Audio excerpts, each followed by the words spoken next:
제가 이제 예산 정책 어떻게 우리가 만들고 실현시킬 것인가에 대한 이야기를 좀 하겠습니다.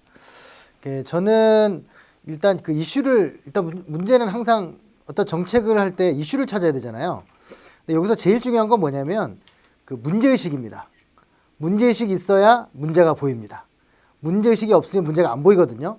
그러니까 제가 하는 분야가 예산 정책 분야인데 우리나라에 지금 110만에 해당하는 공무원이 있고 그리고 공공부문에 300만 명이 있는데 왜 그분들은 이 예산을 다루고 있는데 전문가가 별로 없을까? 그 이유는 바로 그분들이 문제의식이 부족하기 때문이죠. 공무원 사회의 가장 큰 문제잖아요. 물론 바뀌어야 되겠죠. 그래서 문제의식을 일단 가지시고, 그럼 문제의식이 뭡니까? 이 문제의식이 어떤 문제를 느낀 거잖아요. 그 문제를 그럼 어떻게 해결할 건가? 그게 정책이에요. 그리고 그 정책을 어떻게 실현시키는가가 바로 법과 예산이라고 하는 두 축입니다. 저는 이게 세 가지 방법으로 찾는데, 첫 번째는 이제 이상계수를 찾습니다. 갑자기 증가하거나 감소하거나 등장하거나 사라진 숫자들이 있어요. 특히 여러분들이 이제 우리가 다치바나라고 하는 일본 유명한 저자가 그런 말을 했어요. 어떤 분야를 알려고 하면 그 분야의 역사책, 백서, 잡지를 먼저 보라고 하거든요. 그래서 사실은 행정에 관해서는 여러분 지역에 가보시면 그 지역마다 백서가 있습니다. 그 백서에 보면 많은 숫자들이 있거든요. 근데 그거를 한번 찬찬히 보면서 자기 지역을 이해하는 것부터 시작을 하셔야 됩니다. 근데 두 번째는 뭐냐면 기존 자료에서 어떤 주제를 잡았으면 기존 자료에서 찾는 거예요. 첫 번째가 감사 자료입니다. 감사원, 행안부, 광역자치단체, 권익위 이런 데 감사 자료가 많거든요. 근데 여러분 생각하시기에 감사 자료 그러면 누가 비리나 횡령이나 이런 것들 찾아가지고 벌을 준 거라고 생각하잖아요. 아닙니다. 그 감사 자료는요. 일단 행정에 대한 문제점을 찾고 혁신시키려고 하는 거고, 거기에 어떤 개인의 잘못이나 이런 것들은 이제 부록인 거죠, 사실은. 그래서 특히 감사원 홈페이지 가보시면 감사원은 20년 전부터 감사 결과를 원문으로 공개하고 있어요. 그래서 그거를 여러분들 자기 지역을 한번 가서 쳐보세요. 그러면 예를 들면 내가 마포구에 산다는 마포구를 치면 마포구가 언급된 감사원의 감사 자료가 나와요. 이게 이제 참여정부의 가장 큰 성과 중에 하나인데 50페이지, 100페이지짜리가 나와 있어요. 그리고 이거를 메일링을 가입하면 매일매일 감사원에서 옵니다. 거의 매일. 그러면 사실 다 못 봐요. 제가 이제 보통 새벽 3시에 일어나서 이걸 보기 시작하는데 주로 하는 건 키핑, 다도 키핑이 안 되고 마음에 드는 주제, 꼭 기억해둬야 할 주제만 키핑해 놓고 나중에 글 쓰거나 보고서 쓸 때 참고합니다. 이제 행안부나 광역자치단체도 마찬가지고요. 꼭 메일링 가입하시고요. 두 번째가 국회 자료가 있습니다. 입법처, 예정처, 도서관에 뉴스레터가 있거든요. 입법처는 이제 법에 관한 부분, 예정처는 이제 입법처에는 이제 국감 자료들이 있어요. 또 예정처는 이제 예산에 관한 것이고, 도서관은 전반적으로 해외에 대한 조사, 해외 사례 조사라든가 아니면 지역의 의정 활동이나 지역 정책들을 모아놓은 또 사이트가 있어요. 도서관 안에. 역시 여기도 메일링에 각각 가입하시면 메일이 날라옵니다. 자료는 너무나도 많아요. 그런데 그 중에 꼭 봐야 되는 자료를 저는 이제 말씀드리는 거고요. 그 다음에 세 번째가 매일 아침 9시가 되면 KDI에서 지금 35년째 뉴스레터를 보내드립니다.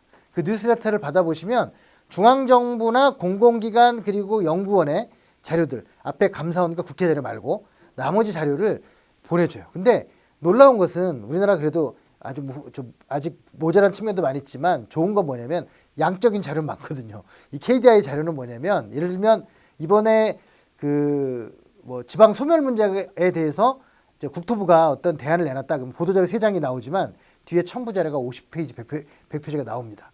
사실은 여러분들 언론 같은 거 보면 특히 언론은요. 매일 한두 개 신문은 꼭 숙독을 하셔야 돼요. 왜냐하면 검색으로 안 되는 부분이 있습니다. 왜냐하면 전혀 검색어가 없지만 보다 보면 다른 분야도 많이 보이게 되거든요. 그러니까 제가 그래도 전문가라고 하고 지금 이렇게 다니고 하는 거는 한 30년 가깝게 계속 자료를 보면서 업데이트하고 그리고 이제 계속 훈련을 하고 있는 거죠. 이 달리기를 계속 하는 사람이 달릴 수 있잖아요. 그래서 요 KDI 뉴스레터도 구독하셔서 매일 받아보세요. 다시 말씀드리지만 절대로 다 볼 수 없고 봐서도 안 돼요. 딱 그 중에 한두 개라도 나는 매일 2개를 본다. 계획을 세우시면 1년에 600개가 되고 3개를 보면 1000개를 보게 되는 거거든요. 3개 보시면 전문가가 됩니다. 그리고 그 중에 주제를 정해서 하면 더 집중해서 보시면 좋겠고요. 자료는 많습니다. 그리고 네 번째가 뭐냐면 제가 나라살림연구소를 운영하고 있는데 나라살림연구소에 저 메일링에 가입하세요. 그러면 매주 3개에서 5개 정도 그 보고서를 보내드립니다. 특히 이제 중앙지방 공공기관에 관한 솔루션을 제공을 해요. 예를 들면 예산이나 정책에 대해서 해법을 이제 제시하는 거거든요. 아무튼 이 나라살림 뉴스레터 이따가 샘플 보여드리겠습니다. 이것도 역시 받으셔가지고 이 지역들이 어떻게 되고 있는가 이렇게 해서 훈련하는 거예요. 어떤 주제에 대해서 다양한 보고서를 보면 그 주제에 대해서 전문가가 돼가는 거예요. 훈련을 하면서 그 분야에 대한 근육이 생기는 거죠. 마음의 근육, 지식의 근육이 생깁니다. 자, 그 다음에 세 번째로 뭐가 있냐면 언론, 시민단체, 노조나 이런 직접적인 관계를 통해서 하는 거 있잖아요. 그 자료에 없는 거. 이거는 이제 여러분들이 잘하고 계실 것 같아요. 근데 거기에 의외의 뜻밖의 힌트들이 많이 있어요. 왜냐하면 문제점도 만약 예를 들면 내가 LH에 있는 직원을 아는데 이 친구가 전체 그림은 모르지만 자기가 근무를 하면서 느꼈던 부분들 있잖아요. 문제점도 알고 또 해법도 의외로 알아요. 그런데 안 돼. 이 커다란 조직 체계 안에서 이제 그런 것들이 여러분들이 가져올 수 있는 거고 지자체도 마찬가지죠. 지자체 안에 공무원들이나 특히 공무원들 중에서요. 내가 관심 있는 분야에 일하는 공무원 말고 그 분야에 바로 전에 근무했던 사람이 가장 정확한 말을 합니다. 왜냐하면 지금 현재 근무하는 사람은 방어를 하기 때문에 정확하게 사실을 알려주지 않아요. 그래서 바로 그 전에 있던 사람들은 이제 자기 일이 아니기 때문에 마음 놓고 논평을 합니다. 그게 네트워크고요. 언론, 시민단체, 노조 같은 경우. 그다음에 네 번째는 지역을 이해하시려면 지역의 그 홈페이지에 들어가시면 재정 공시가 있어요. 굉장히 설명이 깔끔하게 잘 돼 있습니다.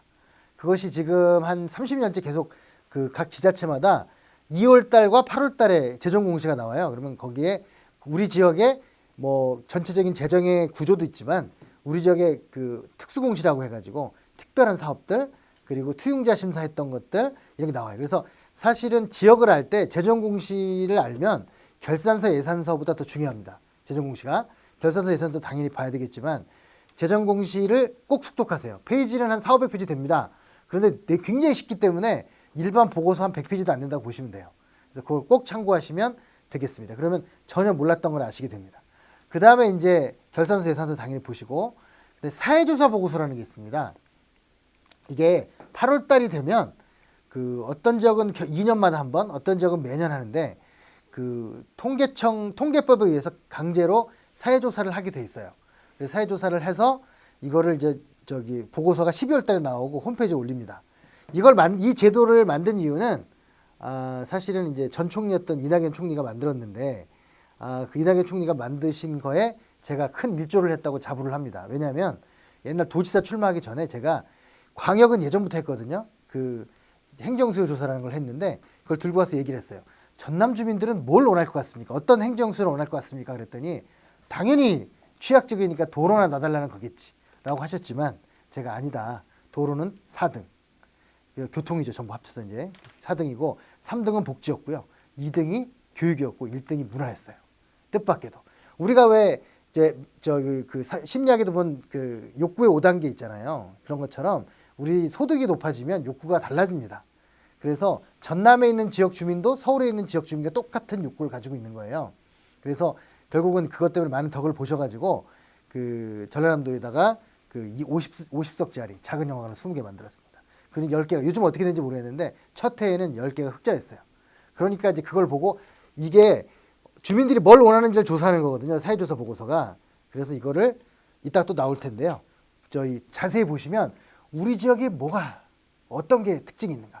예를 들면 제가 동두천에 강의를 갔는데 이 사조사 보고서를 봤어요. 그랬더니 교통을 봤더니 놀랍게도 70대 노인들이 어디를 많이 가는가 봤더니 인천이 제일 많은 거예요. 동두천인데. 이게 도대체 뭐냐 그랬더니 이분들이 전철이 공짜다 보니까 전철을 타고 가시는데 천안은 좀 멀고 그러니까 인천에 한 번씩 가셔가지고 바닷가 놀다 오시는 거예요. 그러니까 이런 어떤 게 잡히는 거죠. 그리고 20대 대학생들이 어디까지 가는가가 이제 지역별로 나오거든요. 근데 동두천이 뜻밖의 의정부에 많이 가더라고요. 의정부 쪽에 있는 대학을 많이 가는 거예요. 이런 게 보입니다. 그래서 지난번 박원순 시장 같은 경우는 이걸 토대로 해가지고 전철역 입구마다 다른 플랜카드를 걸었어요. 그게 왜냐하면 그 지역마다 다 특색이 있다는 걸 알기 때문이죠. 그렇게 고도화되고 있습니다. 지금 세상이. 네. 그다음에 이제 이런 말 하잖아요. 예산 항상 부족하다는 말을 하잖아요. 예산 부족한가? 아닙니다. 지금 아마 다음 주하고 다다음 주에 저희 나라살림연구소에서 보고서를 또 내는데요. 지금 지방자치단체들이 얼마나 이여금이 많은가. 그러니까 사실은 지금 지방의 지역 차별은 없다고 보시면 됩니다. 지금 지역마다 뭐 예산이 격차가 있느니 얘기하는 사람들은 제가 볼 때는 지역 구도로 이득을 보는 일부 정치 세력들이 그런 거고요. 대체적으로는 뭐 잠깐 특별한 지역에 뭐가 있을 수는 있지만 전체적으로 영원한 지역 차별이라든가 뭐 충청 이런 건 없어요. 이 산식에 의해서 잘 되고 있기 때문인데요. 그래서 오히려 뭐 현재 문제는 최근에 지방 재정이 그 지방 분권 이런 것 때문에 많이 급증을 하면서 잉여금이 크게 증가했다는 겁니다. 지금 보시는 것처럼 지금 잉여금이 19년 결산 기준으로 66조가 있어요. 기금을 뺀 겁니다. 그래서 이런 거 일단 알고 계시고요. 그 다음에 중앙정부도 국민연금 빼고도 금융성 기금 빼고도 사업성 기금이 229조가 있어요. 그래서 이런 것들도 제가 숫자까지 외울 필요는 없습니다. 왜냐하면 저는 이제 물론 숫자로 먹고 사는 사람이지만 구조와 틀과 그 어떻게 프레임을 이해하시면 되는 거거든요. 숫자는 그걸 표시하는 기호에 불과한 거예요. 자꾸 숫자 기억하려고 하다가 본질을 놓치지 마시고요. 아, 그렇다. 방향이 그렇구나. 이렇게 이해하시면 됩니다. 자, 그 다음에 이 공공기관도 있는데요. 앞으로 정책 그 만드실 때 진짜 참고하셔야 될 게 중앙정부, 지방정부도 있지만 공공기관도 관심을 가셔야 됩니다. 왜냐하면 지금 보시는 것처럼 공공기관이 작년도가 725조예요, 예산이. 그런데 그중에 중앙정부랑 겹치는 게 100조밖에 안 돼요. 102조.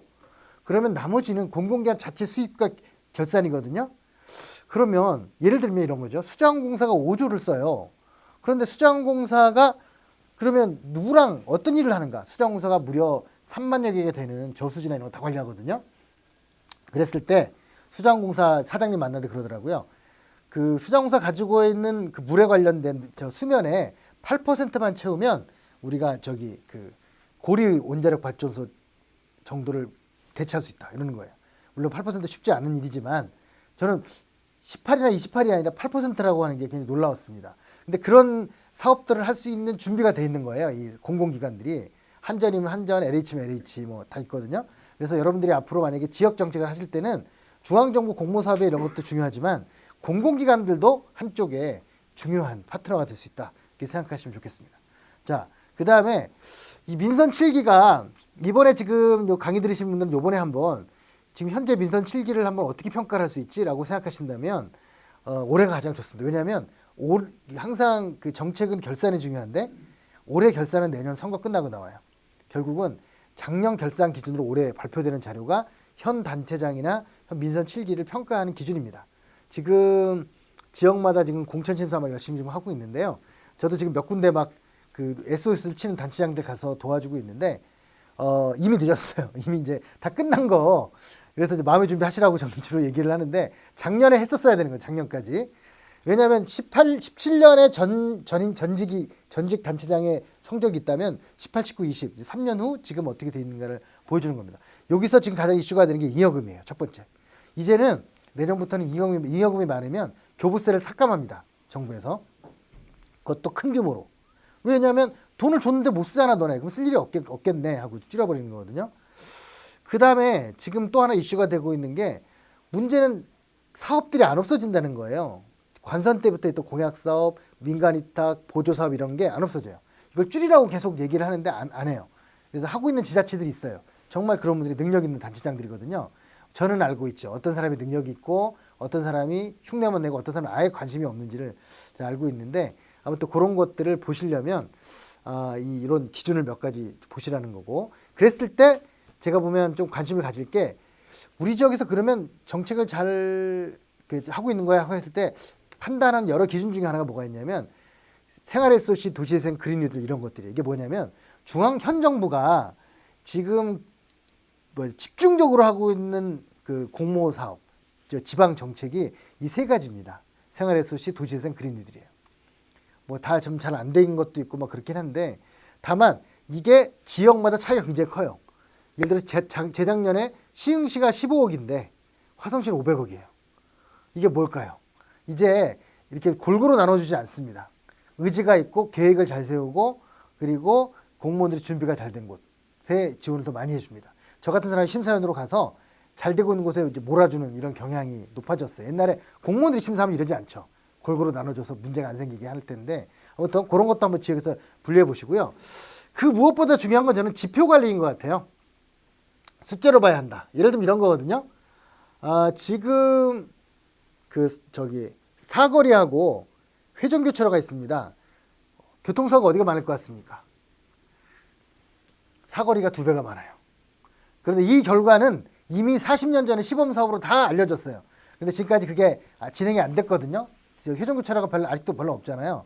그 이유가 이제 경찰들이 허가를 안 해줘서 그런 건데, 그 경찰 출신들이 퇴직해가지고 신호등 건설하시고 이런 건데요.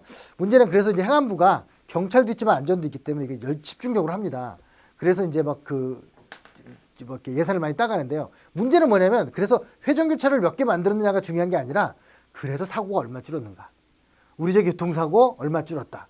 성과를 보여주는 거죠. 그래서 여러분들이 만약에 정책을 만들어서 제안을 할 때는 이렇게 성과가 날 거다라는 예측도 있어야 되고 동시에 끝나고 나면 이렇게 성과가 났다는 것도 증명할 수 있으면 제가 볼 때 그게 일반 시민들한테 어필하는 측면이 굉장히 큽니다.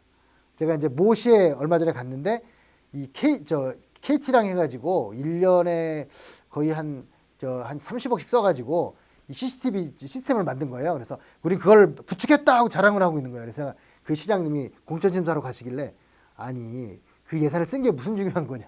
예산을 써서 얼마나 범죄가 줄었는가를 좀 확인하고 그걸 이제 자랑을 해야 되는 거 아니냐. 이제 그런 얘기를 드렸는데 공무원들이 아무도 체크를 안 하고 있다고 하더라고요. 그래서 제가 참 기가 막혔는데 어떻게 지표 관리가 중요합니다. 자, 그다음에 예산이란 무엇인가, 국가는 어떻게 작동하는가 하는 문제는 제가 지금 PPT가 많다고 하시니까 이겁니다. 딱 누가 지자체는 무엇을 하느냐, 국가는 무엇을 하느냐고 묻거든 이걸 얘기하십니다. 국가의 일은 무엇인가? 법과 예산입니다. 뭐냐면 헌법에 국회와 지방의회가 지방에는 없죠. 국회가 정부를 견제하기 위해서 무엇을 해야 되느냐를 52조, 54조, 61조에다가 규정을 해놨어요. 법과 예산, 국정감사예요. 그런데 국정감사는 주요 국가 중에 우리나라밖에 없습니다. 왜 그러냐면 다른 나라는 의회 감사 권한이 있기 때문에 국정감사 할 필요가 없죠. 항상 하면 되니까. 그런데 우리는 그게 없어서 일시적으로 국정감사라는 제도를 둔 건데요. 아무튼 법과 예산이 그 나라와 지역을 움직이는 기본 축이다라고 생각하시면 됩니다. 그리고 이 재정의 3대 기능, 이 정책의 3대 기능일 수도 있죠. 그전에는 이제 자원배분과 소득분배였는데 이번 코로나 때문에 우리가 경제 안정 및 성장 이게 굉장히 중요하구나 하는 부분을 알게 됐습니다. 자, 그리고 예산과 정책에 대한 입장 3가지입니다. 소비자로서의 입장, 절약자로서의 입장, 수문장으로서의 입장이에요. 만약에 지금 여기 계신 분들은 저는 앞으로 이제 민주당뿐만 아니라 이 나라를 짊어지고 가실 분이라고 생각을 합니다. 그렇다고 하면 이 리더의 자세는, 그 지도자의 자세는 수문장의 역할이 돼야 돼요. 그러니까 소비자도 나쁜 건 아니에요. 좋은 소비가 있잖아요. 뭐 복지나 하여튼 이제 관료나 이해 당사자들, 시민들이 소비자의 역할을 하고 있는데 조금 더 나가면 절약자의 역할이 있겠죠. 좀 아껴 쓰자 이런 건데 아끼기만 하다가는 거짓골을 못 면한다는 말을 제가 만들었는데 뭐냐면 지금 기재부가 하는 행동들 있잖아요. 무조건 아끼잖아요. 왜 아끼냐? 왜 건전성이 왜 필요하냐? 그러면 나중에 정말 위험할 때 써야 된다. 지금 위험할 때잖아요. 위험할 때도 계속 건전성 얘기하면서 안 쓰려고 해요. 그럼 제가 볼 때는 그거는 철저하게 그 잘못된 자세다. 그러니까 목적이 건전성이면 도대체 돈을 아끼는 게 목적이면 그 사람이나 그 집안이나 그 국가는 도대체 무엇을 하기 위해서 아끼는가에 대한 근본적인 성찰이 없는 거죠. 수문장입니다. 어디다 써야 되는지를 한번 고민하는 것이고요. 그런 자세를 가져주시면 좋겠습니다. 자, 우리가 지금 또 하나 생각해야 되는 게 뭐냐면 굉장히 관료화되어 있어요, 우리나라가. 그래서 신규 예산이 1% 정도밖에 안 됩니다. 1%를 내외를 왔다 갔다 합니다. 중앙이든 지방이든. 그래서 매년 예산이 새로 나왔을 때 와, 새로 뭐가 왔겠지라고 생각하면 절대 아닙니다. 그냥 하던 거 계속 하고 있는 거예요. 아주 살짝 1% 정도 새로운 사업이 들어와요. 그러다 보니까 이명박근혜 때 하던 사업 문재인 정부 때도 하게 되고 전임시장 때 문제가 있었던 저 사업 천시장도 하게 되고 이렇게 되는 거예요. 이거를 틀을 많이 바꿀 수 있는 사람이 훌륭한 단체장이고 그런 거죠. 그래서 이게 이제 관료 자체를 바꾸는 문제랑 같이 결부가 돼 있습니다. 그래서 저는 사실은 이 지방자치 같은 경우에 단체장이 들어갔을 때 못 데리고 들어가는 측면도 있지만 데리고 들어갈 수 있는 경우 뭐 화성시나 몇 군데는 몇십 명씩 데리고 들어가거든요. 근데 문제는 이제 들어가시는 분들이 준비가 안 돼 가지고 잘 이렇게 못하는 경우가 많이 있어요. 그래서 조금 그 전에 정책에 대한 공부라든가 여러 가지 공부를 많이 하시고 들어가시면 훨씬 낫겠다. 근데 그게 전 정당이 좀 해야 할 몫인데 아직은 정당이 이제 많이 좀 가야 할 길이 멀다고 생각합니다. 그리고 또 국회나 그러다 보니까 국회나 지방의회가 예산 수정하는 비율이 얼마 안 돼요. 0.0%대입니다. 그래서 이런 부분들을 한번 생각해 보시고요. 제가 이제 밑에 투자냐 비용이라는 말을 넣었는데 회계사들이 제일 고민하는 게 뭐냐면 이 돈을 쓴 거를 투자로 기록해야 하는 거냐 비용이라고 기록해야 하는 거냐고 고민을 많이 해요. 왜냐하면 투자라고 기록하면 자산에 포함시켜야 되거든요. 그런데 그러면 너무나도 이제 복잡한 문제 생기잖아요. 그래서 대부분 비용으로 합니다. 예산이 도대체 투자냐 비용이냐 했을 때 저는 거의 100%다 투자라고 할 수 있다고 저는 생각합니다. 왜 그러냐면 길게 봤을 때 하다못해 뭐 기초수급자한테 주는 돈도 사회 안전에 대한 문제가 있을 거고 그리고 뭐 요즘 특히 이제 주목받는 사업 중에 하나가 경기도나 서울에서 뭘 하고 있냐면요. 그 보육원에서 나오는 친구들 있잖아요. 이 친구들이 19세가 되면 이제 나오면 저기 500만 원이나 뭐 1000만 원 주고 알아서 살으라고 하잖아요. 그러면 이 친구들이 굉장히 힘들죠. 방도 못 구하고 뭐 그리고 기본적으로 경제 훈련이 안 돼 있는데 힘들단 말이에요. 그래서 그거를 그 위탁을 줘가지고 이 친구들 케어를 해서 사회 정착할 때까지 도와주면 이 친구들이 보통 기초수급자가 될 확률이 같은 동년 비해서 18배가 많다고 합니다. 근데 케어를 해주면 그게 1,5배로 줄어들어요. 그러면 사실은 거기에 들어간 돈은 투자죠. 그리고 기초수급자한테 갈 돈이 덜 들어가는 거니까 사실은 예산 절감의 효과도 있습니다. 근데 대신 길게 봐야죠. 10년, 20년을. 그래서 그런 것들까지 고려해서 봐야 되고 이 해크먼이라는 교수가 봤을 때 보육 같은 경우는 16배의 투자 효과가 있다. 이렇게 보고 있습니다. 이 채무 논쟁은 약간 정책과 좀 벗어난 얘기라서 참고로 알아두시라고 저희가 혹시 어디 가서 이제 그 논쟁이 붙으시면 얘기하라고 지금 드리는 건데요. 이런 겁니다. 우리가 IMF 외환위기가 빚 때문에 일어난 게 아닙니다. 그때 빚은 11%밖에 되지 않았어요. 그래서 그것 때문에 지금 우리가 지금 빚에 거의 한 30%는 절반가량은 그 IMF 때문에 생긴 거예요. 그러니까 이제 민간 업체들이 무너지고 공적 자금 투여하고 이런 거거든요. 우리 정부가 빚이 있어서 그런 게 아니고. 그래서 요즘 우리가 왜 가계부채가 많고 이런 얘기 하잖아요. 만약에 우리가 정부는 건전한데 가계가 만약에 파탄 나면 아마 똑같은 문제가 발생할 수 있다. 그래서 미리미리 준비해야 된다는 말을 계속합니다. 그리고 굉장히 우리나라 건전해서 0%의 국고채를 발행하기도 하고요. 그리고 사실 우리가 빌린 돈보다 빌려준 돈이 2배가 많아요. 이 보시면 놀랍게도 정부와 민간이 꾼 돈이 외채가 5천억 불인데 빌려준 돈은 9,500억 불이에요. 그러니까 너무너무 건전한 나라죠. 그래서 이런 일까지 발생했습니다. 우리나라가 마이너스 국채를 발행했어요. 상상이 안 되죠? 우리가 마이너스 금리를 생각해 보세요. 내가 어디다가 돈을 빌려줬는데 적게 받아요. 그거거든요. 그래서 이건 뭐냐면 건전하다는 징표인 거죠. 그러니까 이 유럽연합이 우리한테 이제 그걸 발행한 건데 이게 뭐냐면 그 자기들이 일종의 포트폴리오를 한 거예요. 현금을 맡겨준 거죠. 우리한테 보관료를 주고 그런 셈입니다. 그래서 이 정도로 건전하다 할 수 있고요. 그리고 그나마 우리 갖고 있는 채무의 40%는 이 금융성 채무라고 해서 외평채라고 하는 외환보유고를 갖기 위해서 달러를 산 돈이에요. 달러를 갖고 있어요. 우리가 한 500조 원 정도. 그것에 대한 빚은 그럼 빚일까? 물론 빚이죠. 형식상으로 빚이지만 빚이라고 할 수 있을까? 이런 생각을 한번 해보라는 거고요. 그러다 보니까 요즘 저금리 시대 때문에 빚은 증가했지만 내는 이자는 줄어드는 그런 지금 모습을 보이고 있습니다. 자, 이거는 지금 뭐 나중에 저 구글 들어가서 쳐보시면 나오는데 아직 최근이 업데이트가 안 됐습니다. 이게 2017년 기준인데 우리나라의 경제 규모가 아프리카 대륙만 하다. 이제는 자부심 정도가 아니라 이제는 우리는 이걸 당연하게 받아들이고 우리의 역할이 무엇인가를 생각해 볼 필요가 있는 거예요.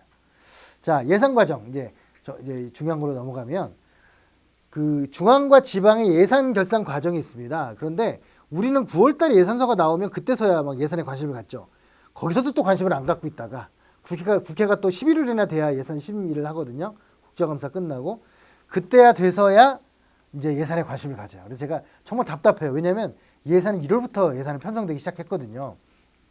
그래서 사실은 우리 정당이 강력한 힘을 발휘한다면 1월 달부터 계속 연중 예산에 대한 모니터를 하고 관여를 해야 되는데 이게 이제 인력도 부족하고 여러 가지 부족하기 때문에 우리가 그걸 관여를 못하고 기재부가 거의 전행하는 상황이 발생된 것 같아요. 지금 보시면 1월 달에 중기 사업 계획서를 기재부에 제출을 해요. 관서가. 우리 앞으로 5년 동안 러프한 거죠. 이때 예산의 90% 정도가 이미 짜여집니다. 그 다음에 그러면 기재부가 그걸 가지고 그러면 앞으로 내년도 예산 편성할 때는 이렇게 하라고 하는 예산 편성 지침을 3월 달에 이 부서에 내립니다. 그럼 부서는 그걸 가지고 5월 31일까지 예산 요구서를 내요. 이때 예산의 98%가 거의 됩니다. 다 된 거예요, 이때 이미. 그래서 저는 저희 연구소는 이미 이걸 받고 있죠. 이게 물경 15만 페이지가 넘어요. 이거를 이제 한글 파일로 받아갖고 뭐 검색도 하고 여러 가지 하고 있는데 엑셀 표로도 만들고요. 그리고 그걸 가지고 이제 6월, 7월, 8월 석 달 동안 기재부와 부서가 막 협의를 한 다음에 회계연도 개시 120일 전에 9월 3일까지 국회에 제출을 해요. 근데 딱 9월 3일에 제출할 수는 없겠죠. 대부분 그 전주에 제출합니다. 그러다 보니까 8월 중순이면 끝나요. 이미. 언론에 이미 8월 20일 정도면 엠바고가 돌고 있고 끝나 있습니다. 그리고 나서 이제 그걸 저희 국회가 상임위원회 예비심사 예결위를 한 다음에 본회의 12월 2일까지 예산을 확정하는 거예요. 그러니까 1년 내내 숨가쁘게 예산이 돌아가고 있는데 우리는 손을 놓고 있다가 11월에 대해 관심을 가지니까 뒤늦게 99%가 이미 다 확정됐는데 그 당연히 공무원들이 안 해주는 거, 기재부가 안 해주는 것도 있지만 사실은 너무 늦은 거죠, 사실은. 왜냐하면 한쪽의 틀을 바꾸면 딴 데 틀을 바꿔야 되기 때문에 그렇습니다. 자, 결산 같은 경우에는 뭐 이제 그 예산보다 더 중요한데도 아까 제가 말씀드렸잖아요. 99가 반복되니까 결산도 관심이 가져야 된다. 이것도 역시나 2월, 4월, 5월 쭉 해서 연중 계속 이 관련 그 절차들을 밟습니다. 자, 그래서 국회가 이렇게 들어가면 이 안에서 뭐 예산을 제출하고 막 하는데 저는 그래서 참 깝깝한 게 뭐냐면 부처랑 먼저 협의를 해야 되는데 국회에 제출한 다음에 국회에 출입을 해요. 그럼 국회의원들이 할 수 있는 게 아까 말씀드렸지만 1%밖에 안 돼요. 굉장히 극히 작은 사업에 관여를 합니다. 저는 국회가 뭐 힘이 세다 이렇게 얘기하는데 예전보다 힘이 많이 세지긴 했지만 아직 너무나도 미미한 지금 힘을 갖고 있다라고 생각합니다. 자, 지방으로 가면 지방도 역시 마찬가지예요. 중앙은 중기재정계획이라는 걸 매년 작성을 합니다. 그래서 만약에 지역을 알고 싶으시면 아까 재정공시보다 조금 양이 훨씬 적은데 중기재정계획을 보시면 이 중기재정계획은 5년 동안 어떤 정책을 어떤 예산을 써서 하겠다고 하는 거거든요. 그런데 이 안에는 별별 게 다 나옵니다. 예를 들면 우리 지역에 가로수 숫자가 몇 개인가부터 시작해서 우리에게 학생 수 뭐 이렇게 여러 가지 뭐 학교 뭐 병원의 숫자 뭐 여러 가지 그런 게 나오거든요. 중기재정계획을 먼저 보시고요. 여기에 들어간 사업만 반드시 투자 심사를 받을 수가 있어요. 그래서 이 지방재정법에 규정되어 있습니다. 그래서 이 중기재정계획을 이 전체적인 그랜드 플랜을 짰다면 투자 심사에서 개별 사업에 대해서 타당성 심사를 하는 거예요. 그럼 그걸 가지고 예산 편성 기준을 통보를 합니다. 지자체별로. 물론 행안부에서 7월에 내려오는데 그걸 가지고 이제 그 한 8월쯤에 8월 9월에 이제 그 지자체 예산 부서가 각 부서한테 그걸 통보를 해요. 그러면 그걸 가지고 이제 부서가 예산을 편성해서 중앙정부처럼 서로 협의를 한 다음에 그 시도는 50일 전. 그러니까 50일 전이면 얼마겠습니까? 12월 초죠. 12월 5일 6일인데요. 11월 5일 6일이에요. 그 다음에 그 기초는 40일 전. 11월 뭐 11일 2일 그쯤까지 제출을 합니다. 그때 가서야 막 한 달 전에 지방은 예산 심사를 하는 거예요. 중앙도 사실은 연중해야 되는데 지방은 더 못하죠. 그러다 보니까 사실 제가 다음 주에도 12월이잖아요. 벌써 12월 2일인데 지방의 모시에 제가 강의를 가요. 왜냐하면 지금 예산 심의를 하고 있는데 도저히 공부를 해야겠다는 거예요. 이제 와서. 그래서 의결을 12월 20일까지 해야 되거든요. 그러니까 이게 보름밖에 안 남았는데 근데 제 애달픈 상황이긴 하지만 좀 답답한 생각이 듭니다. 그래서 앞으로 물론 의정직이 뽑히고 해서 지방자치단, 지방의회에 많이 백업이 조금 되긴 하겠지만 참 갈 길이 멀다 하는 생각이 듭니다. 그런데 그 지자체 의회는 그래도 꽤 수준이 높은 의회예요. 그러니까 그렇게라도 하려고 하는 거죠. 대부분의 의회는 잘 모르시니까 한두 개 통통치시다 끝나버리는 경우가 많습니다. 자, 아무튼 그렇게 해서 그 12월 달에 예산안이 통과되는 걸로 예산 과정이 끝납니다. 그래서 만약에 어떤 정책을 만들었는데 그 정책을 실현시키려고 한다면 이 예산 과정에 대한 집중적인 고민을 하셔야 됩니다. 그래서 아마 제가 볼 때 오늘 강의 핵심이 바로 이 예산 과정이 어떤지를 잘 이해시키는 게 핵심이라고 생각합니다. 그런데 1시간이니까 넘어가겠습니다. 자, 그 의회 안에서도 이렇게 그 상임위가 심사하고 예결위가 심사하는 거는 국회나 지방의회가 비슷해요. 다만 어떤 차이가 있냐면 상임위에서 심사한 거는요, 예결위 때 제로 베이스 다시 시작합니다. 싹 무시될 수 있다는 거예요. 중앙도 지방도. 그래서 다만 어떤 차이가 있냐면 저희 연구소가 그 지난 5년간 더불어민주당의 예산 업무를 위탁을 받았었어요. 2014년부터 18년까지. 그때 뭘 했냐면 쪽지는 없다 했어요. 제가 예결위 간사나 이런 분들 설득을 해서, 왜냐하면 하도 쪽지 예산 때문에 언론이 공격을 많이 하니까 그렇다면 쪽지는 없다. 그러니까 좁은 의미의 쪽지 있잖아요. 갑자기 뭐 문자 보내고 카톡 보내고 하는 그런 건 없다. 있을 수 없고 있어서도 안 된다. 대신에 정말 사업을 집어넣으려면 그 상임위나 예산서에 못 넣었으면 상임위에서라도 집어넣어라. 제로 베이스이지만 그거를 싹 무시하고 하는 거긴 하지만 절대 안 한다는 건 아니니까 그 사업들이 일단 진입해 있으면 그걸 검토해서 예결에서 반영시킬 수 있는 그거를 찾아보는 게 하면 그건 쪽지가 아니지 않느냐. 그래갖고 이제 그다음부터 저는 이제 민주당 쪽에서는 언론들이 보도하면 우린 쪽지가 없다. 당당하게 얘기할 수가 있습니다. 그래서 어느 정도 절차를 밟아가기 시작하는 거예요. 이제는 옛날처럼 막 빽써서 하는 게 아니라 그런 차원에서 보시면 되겠습니다. 다만 이거 하나는 있어요. 국회나 지방의회에 요즘 크게 바뀐 것 중에 하나는 상임위 때 증액한 건 무시할 수 있지만 상임위 때 감액한 거는 존중해 줘야 돼요. 상임위 때 감액한 거를 예결위에서 증액할 수 없습니다. 대신 동의를 상임위에 받아야 돼요. 그게 절차는 약간 서로 다르긴 한데 상임위원장의 동의로 그걸 해소할 수 있는지 상임위의 의결로 해소할 수 있는지는 또 지역마다 다릅니다. 자, 예결산 심의할 때 중앙과 지방의 가장 큰 차이는 교육재정의 문제입니다. 사실 제가 오늘도 국회에서 이제 국민의힘 모 의원님이 주최하는 토론을 갔어요. 근데 이제 지금 교육재정이 내년에 제가 거의 잘못하면 초중고 학생 1인당 예산이 2천만 원까지 올라갈 것 같습니다. 내년에. 교부세가 12조가 들고요. 그 다음에 지방 소비세에서 가는 돈 여러 가지 다 계산하면 중앙과 지방에서 가는 돈이 합치면. 근데 지금 대학생이 1년에 1,000만 원 정도밖에 안 되거든요. 그러니까 그래서 지금 교육 쪽이 너무 돈이 많아요. 그래서 지방재정과 교육재정을 합치자 이런 걸 하는 토론을 한 건데 지금 국회 안에서 공감대가 무지하게 넓습니다. 교사 출신 의원들 빼놓고는. 자, 그리고 이렇게 돈이요. 중앙에서 국세를 거두면 그중에 40%가 무조건 교육청과 지방자치제로 가요. 그리고 보조금으로 또 가요. 이렇게 되니까 60%가 지방으로 갑니다. 그러니까 사실은 분권이라고 하는 부분들은 지방에 돈을 더 많이 내려주는 것은 그냥 여러 가지 조건 중에 하나인 거고요. 사실은 그 지방 자체의 권한을 늘려주는 게 지방 분권의 핵심이에요. 예산을 더 많이 주는 게 핵심이 아니고, 왜냐면 이미 많이 주고 있기 때문에 권한을 증가시키는 거죠. 보시는 것처럼. 그 다음에 국세지방세 비율이 조금씩 증가해서 현 정부에서 한 75대 25 정도로 이제 그나마 조금 바뀌었습니다. 근데 이제 문제는 여기 보시는 것처럼 쓰는 액수는 지금 반반이에요. 이미 쓰는 액수는 반반이기 때문에 다만 그거를 보조금이나 이런 걸로 자꾸 중앙이 통제를 하려고 해서 그런 거죠. 그리고 제가 놀라운 건 제가 많이 공무원들 만나보면 느끼는 건 중앙이 지방을 무시하는 것도 있지만 공무원들이 몰라요. 진짜로.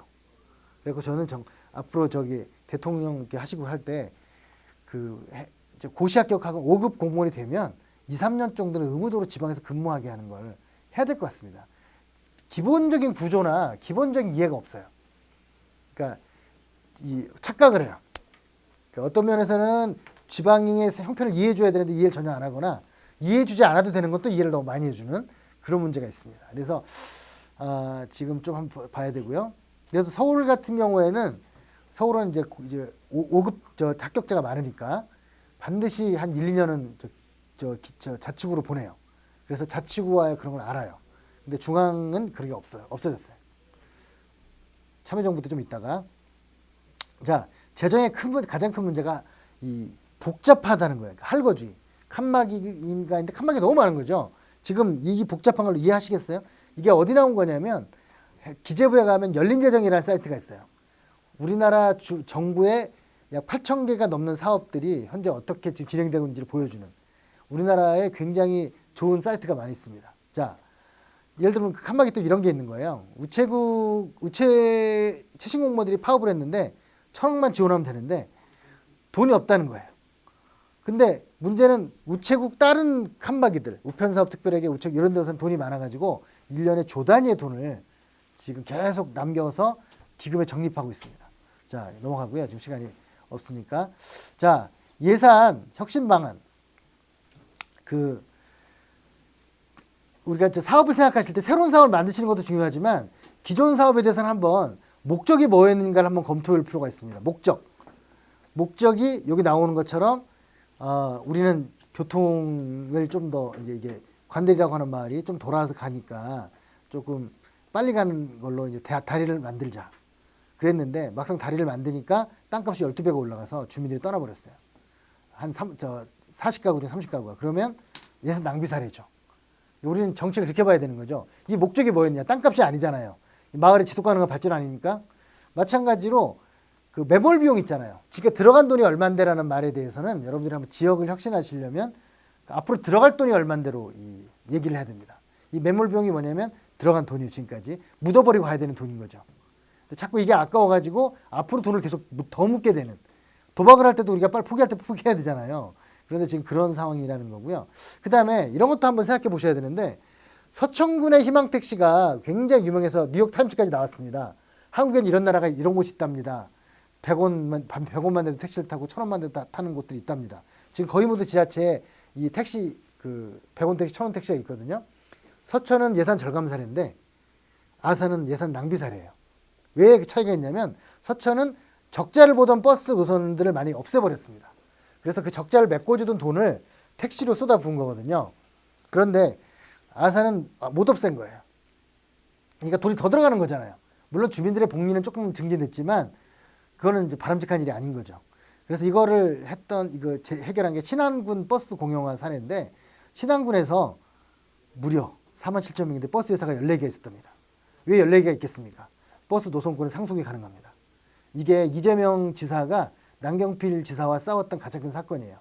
그 광역버스 노선을 지금 이재명 지사가 돼갖고 어떤 일이 벌어졌냐면 수원에서 인천공항 가는 그 리무진 버스가 7,600원이면 가요. 8,000원, 7,600원 가는데 서울은 15,000원이에요. 민간 회사기 때문에. 공영버스는 7,000원대인데 이게 민간 회사들이 고버스 준공영제 때문에 사실상 민자 사업처럼 운영을 해요. 그래서 서울시의 버스에서 66개 중에 10개가 펀드들이 지금 소유하고 있습니다. 맥쿼리 펀드 이런 데서. 그래서 신안군 그 군수님이 공무원 출신인데 그래서 그 버스에서 14개를 다 괴롭혀가지고 15억 원이라는 헐값을 사들인 거예요. 근데 적자를 메꿔준 돈이 1년에 45억 원이었거든요. 근데 버스 노선 절대로 안 내놓죠. 근데 아주 무지하게 괴롭혔나 봐요. 그래서 사들인 다음에 공영버스 회사를 만들어서 지금 6배로 운행을 증가시키고 주민의 80%가 공짜로 타고 다니는데 적자가 절반 이상으로 줄었습니다. 절반 이하로.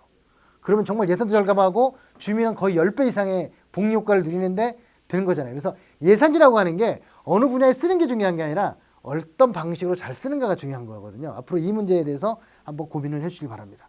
자, 넘어가겠습니다. 이 지역에 여러분들 정책 보실 때 우리 지역 경제를 살리겠다 그러면 GRDP를 먼저 보셔야 돼요. 근데 어느 누구도 어떤 단체장도 어떤 의원도 우리 지역 GRDP가 얼마인지 관심이 없어요. 말도 안 되는 거 아닙니까? 그래서 GRDP는 한국은행이랑 광역자치단체에서 조사를 합니다. 그래서 문제는 뭐냐면 GRDP가 높고 낮은 것도 중요하지만 돈이 빡 빠져나가요. 울산이 대구의 2배예요, GRDP가. 하지만 사는 건 대구가 2배 잘 삽니다. 그 이유는 대구는 들어와서 돈을 쓰는 곳이지만 울산은 상산만 하고 밖에나 쓰는 거거든요. 그럼 도대체 무슨 돈을 밖에나 쓸까? 보면 의료, 교육입니다. 그래서 우리가 공공의료원도 설치해야 되고요. 교육에 대한 대학이나 이런 것도 살려야 됩니다. 그런데 참고로 말씀드리면 의료에서 공공의료원이 지금 우리나라에 100개가 넘게 있는데 절반이 흑자로 돌아섰습니다. 다 적자로 생각하시잖아요. 우리 김용익 지금 건강보험공단 이사장님이 오시면서 계산 방식을 바꿔가지고 운영비를 대주는 걸로 바꿨습니다. 그래서 공공의료원이 흑자로 또 전환된 거예요. 근데 왜 그런 걸 했느냐라고 하면 과잉 진료를 하지 않기 때문에 공공의료원의 그 매출이 증가하면 건강보험에서 일반 병원에 메꿔주던 돈들이 줄어드는 거예요. 그래서 이 돈이 공공의료원의 적자를 메꿔주는 돈이 그 이제 공공재정, 그러니까 건강보험 재정에는 흑자의 발판이 되는 거죠. 그러니까 이게 재정이라고 하는 부분 그래서 우리가 복합적으로 이해해야 됩니다. 다만 이제 역유출을 어떻게 막을 거냐 하는 것 중에는 의료나 교육도 있는데 그래서 이거 막는 방법 지역화폐를 많이 쓴 거예요. 우리 지역에 꼭 돈을 써라 이런 게 있고 그 다음에 또 하나 꼭 보실 게 도시계획입니다. 도시계획이 너무 부풀려져 있잖아요. 여기서도 예산 낭비가 시작되는 거예요. 왜냐하면 지금 대구가 인구가 지금 10년째 줄고 있는데 앞으로 10년 후에 100만이 는다고 막 주장하잖아요. 이런 게 이제 과잉 시설을 만들게 되는 이유가 되는 겁니다. 자, 그 다음에 사회조사 보고서 아까 말씀드렸잖아요. 무엇을 중요하게 여기는가. 지금 보시면 대구의 사회지표 이런 게 나오는데요. 참고로 이걸 보다가 제가 발견한 게 뭐가 있냐면 우리 지금 9월 달까지 우리나라의 1인 가구가 40%를 넘었습니다. 그러면 1인 가구가 제일 많은 건 노인 세대죠. 그 다음에 20대예요. 그 다음에 최근에 급증하고 있는 세대가 있습니다. 50대 남자입니다. 5대남. 5대남이 어떤 문제가 생겼냐면 실직을 많이 하고 이혼을 많이 당하면서 이분들 고독사를 많이 당하는 거예요. 진짜로. 통계 잡혀요. 근데 그럼 50대 여성들은 어떠냐? 이분들은 근데 평상시 지역에서 잘 사시고 하셨기 때문에 이혼을 하셔도 큰 문제가 없는데 남자들이 이제 큰 거예요. 이거 어디 가서 볼 수 있냐면 자활센터에 저기 가면 자활센터에 오시는 분들이 4, 5년 전, 5, 6년 전에는 대부분 여성이었는데 지금 남성으로 바뀌어버렸어요. 그래서 자활센터의 분들이 너무 힘들다는 거예요. 왜냐하면 여성들은 갱생하고 이런 거 많이 하셔갖고 뭐 창업도 하시고 막 그 성공 사례가 많이 나오는데 남성들 중에 물론 그런 분들이 있긴 하지만 대부분이 좌절을 너무 많이 하셔서 술과 막 이런 게 막 이렇게 찌들어 계시고 해서 자활센터가 힘들어졌답니다. 그러니까 이런 것들도 사실은 이 사회 조사 보고서를 보시면서 많이 이해할 수 있어요. 그러니까 정말로 저는 물론 아는 만큼 보이긴 하지만 저는 굉장히 재밌어요. 이런 거 보면 그 지역이 눈에 막 선하게 보여집니다. 그 다음에 지금 여러 가지 생각할 아이템 중에 하나가 도시재생인데 그 중에 하나가 뭐냐 빈집 문제가 커요. 지금 지역마다. 그리고 도시공원 또 하나는 그래서 이제 빈집을 강제 철거할 수 있는 권한을 주었는데 아직 잘 활용을 못하고 있습니다. 또 하나는 여전히 살아있는 이슈는 도시공원입니다. 장기 밀집형 도시계획시설의 도시공원이 작년도에 끝났거든요. 그래서 해제를 시켜줘야 되는데 해제를 시켜주기에도 막 그렇고 하니까 이 아직도 절반가량이 지금 해제가 안 된 상태로 어물어물 있어요. 근데 이게 단체장의 패러다임 문제입니다. 왜냐하면 돈이 없어서 못하는 게 아니에요. 돈 너무나도 아까 이건 많다고 했잖아요. 66조. 서울시는 한 평도 해제하지 않았어요. 또 하나는 패러다임 문제가 있는데 또 하나는 뭐가 있냐면 그 땅 주인들이 해제를 원하잖아요. 거기에 생긴 정치적 문제 그리고 심하게는 부패 문제까지 얽혀 있습니다. 제가 요즘 뭐 얘기하면 다 누구나 다 제가 모 지역에 그 갔는데 이제 그 방송 이제 출연을 하는데 그 알아보니까 그 도시공원 그 장기밀집 도시공원 지역에 전전시장의 땅들이 있더라고요. 오늘 제가 토론하다 그걸 봤네요. 아무튼 이제 그런 일이 있었습니다. 이게 표정을 막 제가 속여야 되는데 막 표정을 못 쓰게 했더라고요. 이게 저 사람이 그 사람이지? 하면서 이제 아무튼 지방에는 3대 거짓말. 예산이 없다. 우리는 소위 특별해졌다. 거짓말입니다. 그 87년 6월 항쟁 그 민주화 이후에 그 87년에 헌법 바뀌고 88년에 여소야대 되고 난 다음에 한 90년, 91년 넘어가면서부터는 지역에 대한 차별이 없어요. 이전에 논문 보니까 이번에 전두환 씨 죽었잖아요. 전두환 정권 때 그 재량 예산이 호남과 영남이 9대1까지 된 적이 있었습니다. 정말 지역차별이 있었어요 그때는. 하지만 90년대부터는 그건 없다. 이제 그걸 악용하는 사람들만 있을 뿐이다. 그렇게 알고 계시면 되겠습니다. 자, 지자 재정은 지금 뭐 이렇게 쭉 보시면 되니까 아무튼 돈을 따왔다고 얘기하는 거는 거짓말이거나 그분들이 잘 모르는 거예요. 그러니까 사실은 다 따와요. 그래서 요 최근에 민중의 소리에서 뭐 전화 와가지고 이렇게 했는데 시리즈로 5개 뭐 하더라고요. 거기에 제가 이제 인터뷰해주면서 한 게 뭐냐면 그 민중의 소리가 찾아낸 게 부단체장을 기재부 출신으로 하는 데가 서울 경기 말고는 거의 다 있는 거예요. 왜 그런 거냐? 서울 경기는 자기들이 돈이 있으니까 기재부 돈을 따오려고 별로 관심이 없는데 다른 지역들은 모두가 있는 건 무슨 말이냐면 손해를 우리는 안 보르겠다는 거예요. 저기도 있고 저기도 있으니까 그래서 기재부 부단체장들이 최소한 뭐 만나기라도 해주고 뭐 하는 거예요. 근데 나중에 따져보면 비슷해요 다. 제가 기재부 예산실장한테 물어봤습니다. 새만금에 가는 돈은 정말 전라북도 특별히 가는 돈입니까? 무슨 소리입니까? 물론 특별히 가는 거죠. 충청남도에는 또 백제 어쩌고 저쩌고 특별히 가고, 충청북도에는 또 뭐라고 가고, 경상북도에 안동 멋있게 해서 또 가고, 그리고 경상남도에는 남해안 강릉도에 해서 다 특별히 가는 거죠. 다 특별하게 웃으면서. 그러니까 제가 볼 때는 만약에 정치적으로 그냥 활용하려고 이제 알면서 그렇게 할 수도 있을 거예요. 근데 제가 놀랍게도 단체장님들이 모르고 하는 경우가 많이 있다는 겁니다. 자, 그다음에 이거는 뭐 회계 현황 뭐 이런 것들지 그 잉여금이 많다는 거를 이걸 어디 가서 볼 수 있냐면요. 결산서 앞에 가시면 결산서 앞에 한 15페이지 정도 결산 개요라는 게 있어요. 결산 개요에 그 우리 지역에 예산이 얼마나 남고 있는지를 보여주는 자료가 있습니다. 한번 참고를 해 보십시오. 네, 제가 숨가쁘게 지금 1시간을 끝내기 위해서 가고 있습니다. 자, 이게 바로 그 왜 잉여금이 남느냐의 모습이에요. 보시면 맨 밑에는 당초 예산, 실제로 들어온 건 맨 위에는 초록색. 그리고 이제 그러면 이제 항상 반론이 있거든요. 그 돈 남은 돈 다 추경에 편성에 씁니다. 추경에 편성에 빨간색이에요. 결국 추경에 편성은 다 못 쓰죠. 파란색, 그러니까 남색 그 세 번째 그래프 되는 거예요. 이 차이가 이 남색 세 번째 그래프와 맨 위 그래프의 사이가 잉여금이에요. 굉장히 심각합니다. 재작년에 그래서 문재인 대통령이 빨리 해결하라고 막 굉장히 대노했는데 해결이 잘 안 됐습니다. 이제 급증 추세가 멈추긴 했지만 이제 해결이 잘 안 됐어요. 그러니까 제가 아는 경기도의 모 단체장님은 이해찬 대표한테 불려가서 왜냐하면 45%가 잉여금이었던 거예요, 예산에. 그래서 이해찬 대표가 당신 이거 해결 안 하면 다음 공천은 절대 없을 줄 알아라 막 화를 내고 그랬더니 그 다음부터 와서 매주 집행률 점검회의를 저를 앉혀놓고 하고 내가 매일 저 없을 때 매일매일 점검하고 해가지고 45를 15로 줄였습니다. 석 달 만에. 하면 또 하는 거죠, 사실은.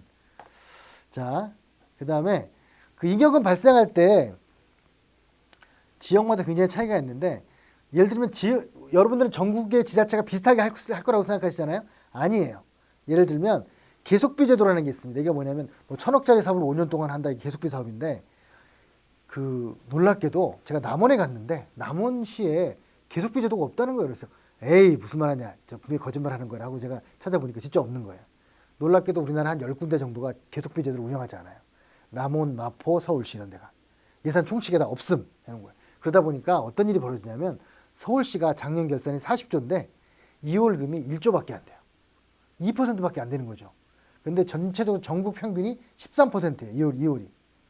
그러니까 열심히 하는 곳은 또 열심히 그 표가 납니다. 그런데 아무튼 쉽지가 않죠. 단체장의 의지와 능력, 그리고 공무원의 수준, 또 공무원의 의지 뭐 이런 게 섞여야 됩니다. 자, 이건 뭐 설명이 기니까 넘어가고요. 자, 이거는 여러분들이 한번 나중에 제가 사이트 알려드릴 테니까 한번 만들어 보시면 좋은데요. 맨날 복지 때문에 힘들다고 하잖아요. 이거 보시면 복지는 33%입니다. 그렇죠? 근데 이거는 총액의 33인 거예요. 실제로 중요한 건 우리 시군구에서 쓰는 돈이 몇 %냐예요. 15%예요. 놀랍죠? 사실은 우리 지역의 돈을 얼마 쓰는가. 특히 매칭 빼고는 거의 없어요. 복지는. 자체 복지하는 돈이 얼마 안 돼요. 전국적으로 3%밖에 안 돼요. 복지 예산에. 그렇기 때문에 복지 때문에 재정이 어렵다고 하는 건 그분들이 모르거나 아니면 알면서 그렇게 얘기하면 굉장히 나쁜 의도가 있는 핑계를 대려고 하는 거죠. 예를 들면 자치구들은 복지 예산이면 70% 된다, 힘들다 얘기하시잖아요. 그 70이라는 예산 중에 자기 그 자치구의 재정은 5%도 안 됩니다. 중앙이 오는 돈을 전달해 주는 거잖아요. 뭐 기초연금이라든가 뭐 보육이라든가 이런 거잖아요. 근데 그런 걸 잘 모르다 보니까 마치 복지 때문에 재정이 파탄되고 이런 얘기를 합니다. 전혀 그런 진실은 아니다. 사실일 수 있지만 진실은 아닙니다. 그래서 이것도 한번 보시라는 거고요. 그래서 그 이유가 뭐냐, 보조율 때문이에요. 보조율. 사회복지나 이런 데는 보조율이 굉장히 높은데 뭐 국토지역개발, 교통물류라든가 문화관광 이런 쪽은 보조율이 되게 높기 때문에 이 보조율 차이 때문에 자치지정이 많이 들어가는 거죠. 자, 요거는 이제 모든 지자체마다 이 사이트가 있습니다. 그 세출 집행 현황을 다 올려놓게 돼 있어요. 행안부에서. 2년 전부터 지역마다 한 보통 광역은 4,000개, 기초는 3,000개 정도 사업이 있거든요. 그래서 여러분들이 우리 지역 현재 어떤 사업이 얼마나 지금 집행이 되고 있지를 알려면 요거 들어가셔서 세부 사업명에 클릭하시면 사업 내용도 나와요. 꼭 참고하십시오. 그리고 이렇게 어떤 사업이 지금 저희 날짜를 오늘 기준으로 한다든가 뭐 12월 말 기준으로 한다든가 이렇게 설정하시면 이렇게 이 집행 잔액이나 이월액도 다 표시가 됩니다. 자, 그다음에 요거는 나중에 그 PPT를 아마 공유하실 테니까 찾아보시면 되는데 행안부에서 지방재정 분석 진단이라는 거를 매년 발표합니다. 35년째. 거기에 이제 지역에 등수를 매기는 거예요. 등수를 매겨서 이렇게 합니다. 그래서 본인이 지금 속한 지역이 어딘지를 한번 보실 필요가 있는데 이거 17년 결산 기준이고요. 18년 결산 기준이고 19년 결산 기준이 보시면 광양이 18년 결산이 53등이었는데 19년은 9등이에요. 많이 1년 만에 등수가 이렇게 올라간 거예요. 이거는 추세를 보는 거거든, 추세. 왜냐면 시흥시가 돈이 엄청나게 많은 곳인데 시흥시는 지금 그 기금에만 2조를 갖고 있어요. 그런데도 75등이잖아요. 그럼 시흥시장님 고민이 많습니다. 지금 아무튼 뭐 여기서 제가 공개적으로 얘기할 건 없고 아무튼 그걸 해결하기 위해서 저도 많이 도와주고 있는데 아마 올해는 꼴찌를 탈피할 거예요. 그런데 이 추세예요. 돈이 많다고 등수가 좋은 게 아니라 추세. 지금 뭐 의정부시가 뭐 1등인데 재정이 이렇게 좋다고 볼 수는 없거든요. 이런 걸 참고하시고 그리고 이제 구는 이렇게 되고요. 하동이 81등에서 61등 좀 나아지긴 했어요. 그리고 이게 19년도에는 이렇게 되고 이렇게 되는데 20년 결산 기준은 저희가 다음 주에 발표합니다. 저희 나라살림연구소에서. 저희 나라살림연구소 홈페이지 들어가셔서 메일링 가입하세요. 그러면 자동으로 보내드립니다. 그럼 우리 지역이 이제 현 단체장이 성적이 얼마인지 알 수가 있어요. 아마 저는 이번에는 꽤 많이 알고 있기 때문에 도전자들이 당내 상대편 당 도전자들이 이걸 많이 활용할 것 같아요. 반대로 등수가 오른 단체장은 또 적극적으로 활용하겠죠. 아까 그 집행률 15로 올린 곳은요 거의 꼴찌였는데 이번에 10등 안에 들어갈 겁니다. 진짜 그 시장님 때 진짜 힘들었어요. 거의 2, 3일마다 전화하시고 이제 우리 연구소 연구원들이 가지 말라고 돈을 뭐 이렇게 주는 것도 아닌데 근데 사람이란 게 근데 직접 전화는 굉장히 중요하더라고요. 직접 전화하면 피할 수가 없어요. 자, 그래서 그 보고서 아예 보면 뒤에 이렇게 개별 지자체들의 개별 지표까지 이렇게 나와 있는 거예요. 제가 이제 뭐 시간 없으니까 못 하시겠지만 지방지적 분석 진단이라는 거를 제가 이따 사이트 알려드릴게요. 보시면 되고요. 뭐 이런 거 제가 나라살림연구소 가시면 이런 보고서가 나온다는 거예요. 놀랍게도 노인복지관이 없는 지자체가 38군데가 있습니다. 제가 알려준 곳이 예를 들어 구리시에 없어요. 구리시 의원들이 설마 우리가 지금 수도권에 있는 곳인데 없어요. 그래서 근데 공무원들이 노인복지관이라는 예산명으로 돈을 받아간 거죠. 그래서 노인복지회관인데 안 바꾼 거예요. 이게 차이는 엄청나게 큽니다. 이런 거 지금 38군데가 없으니까 굉장히 많은 거죠.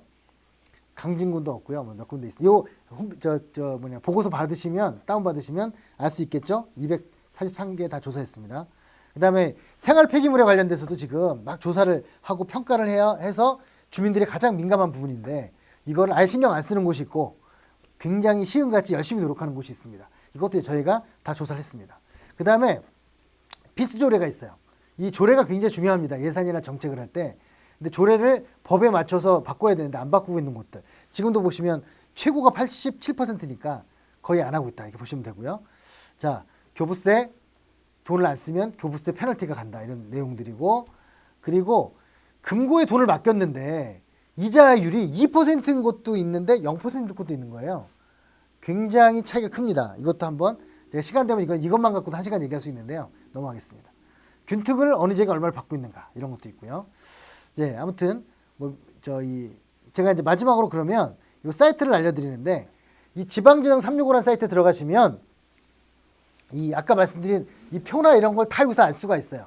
지금 여기 강의 들으시는 분들은 굉장히 젊은 분들이니까 들어가서 이렇게 정리를 해보시면 굉장히 여러 가지 자료를 얻을 수 있구나를 알게 되실 겁니다. 소팅도 하시고 근데 그 중에 특히나 예산 효율화 우수 사례라는 요거는 통계가 아니라 사례가 나오는 건데요. 이거는 이제 공무원들 중에 일을 잘해가지고 예산을 효율적으로 운영해서 정책을 성공시킨 사례들이에요. 그래서 대통령상부터 이런 걸 12월 달이면 상을 주는데 이게 지금 한 20년째 매년 20건이 있는 거예요. 이 사례를 가지고 오셔서 사실은 어느 곳에서도 없는 정책을 하시려고 하시면 저는 아니라고 봅니다. 제가 제일 듣기 싫은 소리가 아무도 모르는 거 나한테 알려달라 이런 정치인들이 있는데 그런 건 없습니다. 다만 상당히 많은 사람이 모르는 일은 있을 수가 있겠죠. 그래서 특히 우리나라가 작은 나라가 아니에요. 아프리카 대륙보다 큰 나라라고 말씀드렸잖아요. 경제 규모가. 그렇기 때문에 굉장히 많은 일이 여기저기서 벌어지고 있고요. 요즘 해외 사례 요즘 관심 많이 없습니다. 사람들이. 왜냐하면 국내에서 많은 사례들이 실험됐기 때문이죠. 그걸 한번 지방인정 365에서 보시고요. 여기서 아까 말씀드린 지방인정 분석 진단 이런 것들 다운받아 보실 수 있습니다. 그 다음에 내고장 알림이는 행정지표를 시군구별로 비교를 한 거예요. 들어가셔가지고 참고하시고 특히 우수공무원 사례도 있고 행정우수 사례도 있습니다. 그래서 많은 곳을 가라고 하면 안 드리겠고 아까 메일링 몇 개와 이 사이트 몇 개만 꼭 들어가 보시면 돼요. 아마 요번에 PT 하실 때도 요거 많이 참고가 되실 겁니다. 그리고 이런 거예요. 국공립아동보육시설이 자치구마다 몇 퍼센트 아동들을 포괄할 수 있는지 몇 명을 할 수 있는지 이런 것들이 아까 나온 내고장 알림이를 갖고 할 수 있다는 거예요. 그 다음에 요즘 각광받는 건 살고 싶은 우리 동네라는 사이트는 생활 지표를 비교합니다. 여기는 읍면동까지 비교를 해요. 시군구가 아니라. 그래서 예를 들면 노후주택을 20%, 40%, 60%, 80%, 100% 20년 이상 된 노후주택 이거를 비교를 하는 거예요. 그러면 저는 정말 그 전국을 다 동시에 보는 건 너무 힘들었고 일단은 예를 들면 서울시 정도 이렇게 보면 굉장히 차이가 납니다. 참고로 최근 6년간 인구가 급감한 지역 1, 2, 3가 있습니다. 어딜 것 같습니까? 다들 시골의 군을 생각하시죠? 1등이 어디냐면 대구 동구예요. 대구 서구예요. 2등이 인천 동구예요. 3등이 부산 영도구입니다. 다 11%에서 13%가 줄었어요. 6년 동안. 부산 영도구는 그 길이를 10년으로 늘리면 25%가 감소했어요. 그러니까 지방 소멸 문제가 이제 비수도권만의 문제도 아니고 수도권까지도 온 거예요. 그래서 이제는 허황되게 성장 논리로 우리 도시를 얼마나 키우고 이런 걸 갈 게 아니고 지금 있는 걸 얼마나 잘 유지 관리할 거냐. 거기 힌트 하나 드리면 직주 근접이 특히 핵심입니다. 일본의 사례를 보면 베드타운이었던 도시 다 망합니다. 그런데 직장이 있어서 그리고 특히나 요즘 젊은 사람들은 한 건물 안에서 해결하는 걸 좋아하거든요. 근데 한 건물까지는 아니더라도 가까운 곳에서 제일 성공 사례가 성동구가 IT 업체들과 많이 유치해가지고 직주 근접 서울연구원에 조사를 했는데 출퇴근 시간이 제일 짧은 곳 주민들이 성동구예요. 그러다 보니까 이분들이 집에서 많이 있는 시간이 많다 보니 소비를 많이 하게 되고 그래서 경제 성장이 높아지고 제가 이거를 서울연구원 자료를 보고 성동구청장한테 알려드렸더니 본인이 의도한 건 아니었잖아요. 하지만 엄청나게 자랑을 하면서 이제 지금 하고 있어요. 그게 GRDP로 나타나더라고요. GRDP로. 네. 그다음에 프리즘이라는 사이트 마지막으로 프리즘이라는 사이트는 뭐냐면 여러분 정책을 연구하시려면 정책을 찾아내려면 다른 데가 뭘 했는지를 알아야 되거든요. 책을 쓰려면 책을 많이 봐야 되잖아요. 그런 것처럼 이 프리즘은 중앙지방 공공기관에 영국 영역보고서 올려놨어요. 그런데 여러분들이 버스를 내가 알고 싶어 그러면 버스 치면 버스가 쫙 나오겠죠. 그러면 최근 거 한두 개만 보시면 되는데 절대 명심하실 것은 결론을 보시면 안 됩니다. 결론은 갑이 요구하는 특히 공무원들이 요구하는 결론이기 때문에 하나만 한 소리가 많아요. 그래서 앞에 거창한 얘기하다가 용두사미가 되거든요. 그러니까 앞에 있는 내용을 주로 보시면 그래도 전문가들이 쓴 거기 때문에 역사적 맥락, 히스토리, 그 다음에 해외 사례, 국내 사례, 성공 사례 이런 것도 나오거든요. 참고하시면 됩니다. 버스 하시면 아까 신안군 이런 게 나오겠죠. 그리고 요즘에 이제 신안군보다 더 큰 규모로 정성군하고 화성시에서 요즘 50대 사가지고 무상버스를 운행을 시작했어요. 그런데 그게 권리니까 이런 게 아니라 한번 곰곰이 생각해 보면 결국은 이 사람들이 돈을 들쓰게 하고 그리고 지역에 살아야 되는 이유를 만들어주는 이익을 만들어주는 게 중요한 거다라고 하는 차원에서 보면 훨씬 저는 증명할 수 있다고 생각합니다. 그게 효과적이라는 것을. 네, 이 정도 마치고요. 참고로 사진에 나오는 요거는 여기 지금 서울 여의도에 있는 국제금융센터 IFC라는 건물인데요. 15년 전에 이명박 시장이 이 건물을 맥쿼리 펀드라는 곳에 99년간 0.1% 임대를 받고 빌려줬습니다. 그래서 지금 이거는 서울에 있는 홍콩이에요. 단체장 한 명 잘못 뽑으면 어떻게 되는지를 보여주는 대표적 사례입니다. 그래서 저는 이것만 보면 막 속이 끓지요. 한 500억은 임대료가 나올 수 있는데 지금 10억, 20억 내고 있거든요. 그래서 지금 아직도 84년이 남아가지고 이걸 회복하려면 너무나도 오랜 시간이 걸립니다. 지금 서울시가 이거 다시 달라고 이제 행정사무소 특위까지 만들었는데 한 3조면 내놓겠다 해서 지금 못하고 있습니다. 네, 아는 만큼 느낍니다. 여러분들 지역에 대한 이해를 제가 말씀드린 자료를 가지고 이해를 높이시면 그 이해 높이는 것 가운데서 정책이 나옵니다. 제가 그 물고기보다는 물고기 잡는 법을 좀 말씀드렸으니까요. 많이 참고가 되셨으면 좋겠습니다. 마치겠습니다.